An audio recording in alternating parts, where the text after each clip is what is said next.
বর্তমান কলকাতায় যেমন অনেক প্রাচীন বনেদি বাড়ির দুর্গাপুজো এখনও বংশপরম্পরায় হয়ে চলেছে, সেইভাবেই প্রাচীন কালী পুজোর প্রচলন রয়েছে অনেক বনেদি বাড়িতে।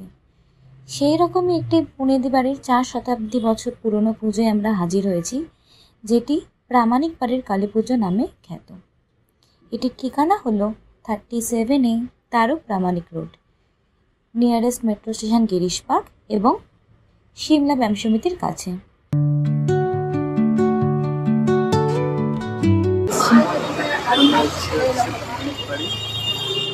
এখানকার 400 বছরের পরিবারে দেখতে এসেছি এবং সেখানকার প্রচুর ডিটেলস আমরা পেয়েছি, মানে যা বললেও পাওয়া যাবে না।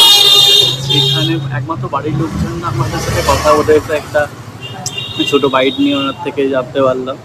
সেটা একটু ভিডিওতে দিচ্ছি, ভালোভাবে সব কিছু হবে ডিটেলসে। ঠিক আছে, স্টে টিউনড উইথ আস। এই বাড়ির দেবী এতটাই জাগ্রত যে তাকে নিয়ে নানা গল্প কথা প্রচলিত রয়েছে। এবাড়ির এক জনৈকা সদস্যের মুখে আমরা এই শ্যামা পুজোর অনেক অলৌকিক ঘটনা জানতে পেরেছি, যা দেবীর মাহাত্ম্য সূচক।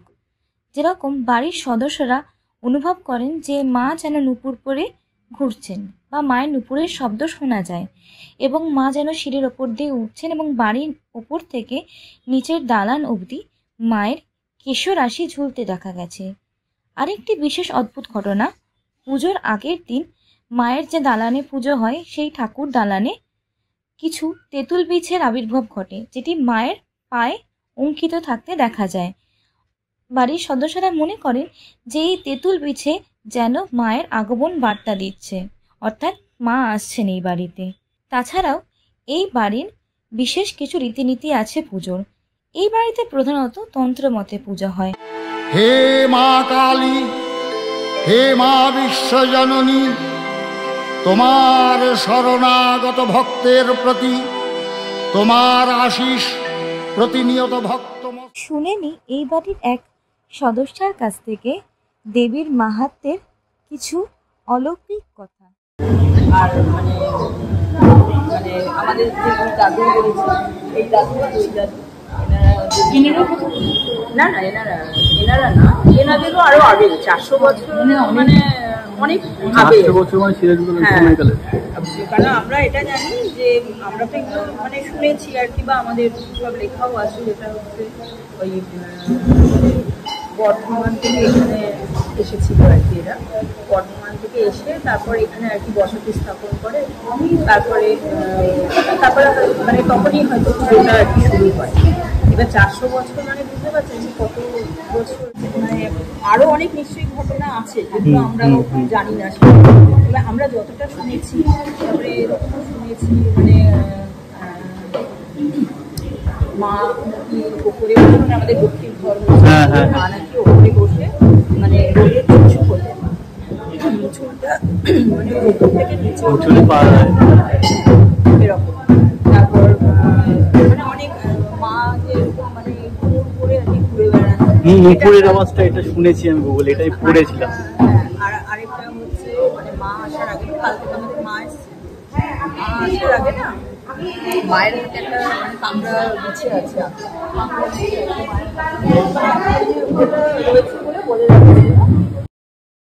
এখানে প্রধানত তন্ত্র মতে মায়ের পুজো হয়। আগে বলি প্রথা এখানে প্রচলিত ছিল, 2000 সালে সেই প্রথা বন্ধ হয়ে গিয়েছে। তাছাড়াও এখানে এই পুজোর বিশেষ কিছু রীতিনীতি দেখা যায়। এই পুজো শুরু হয় দেবী লক্ষ্মী এবং নারায়ণকে স্থাপন করি। যখন পুরোহিত শালগ্রাম শিলা অর্থাৎ নারায়ণকে নিয়ে আসেন, তখন বাড়ির মহিলারা দেবী লক্ষ্মীকে নিয়ে সিঁড়ি দিয়ে নামেন এবং লক্ষ্মী নারায়ণকে একসঙ্গে সাক্ষী রেখেই মায়ের পুজো শুরু হয় এবং সারা রাত পুজো চলে এবং ভোরবেলা মায়ের ভাসান হয়। ভাসানের সময়ও একটি বিশেষ রীতি আছে, যেটি হলো কনকাঞ্জলি প্রথা।